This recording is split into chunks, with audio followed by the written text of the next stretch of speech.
Leaders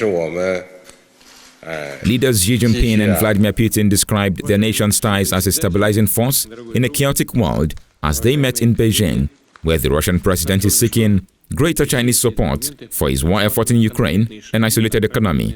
The visit is Putin's first trip abroad since his March re-election and the second in just over 6 months to China, an economic lifeline for Russia after the West hit it with unprecedented sanctions over its military offensive in Ukraine. Putin was greeted by Xi at a grand welcoming ceremony outside Beijing's Great Hall of the People.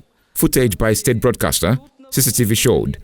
In the meeting, Xi then told Putin that China-Russia relations were conducive to peace. He said China was ready to work with Russia to uphold fairness and justice in the world. Putin, in turn, told Xi the two countries' relations were stabilizing factors in the international arena.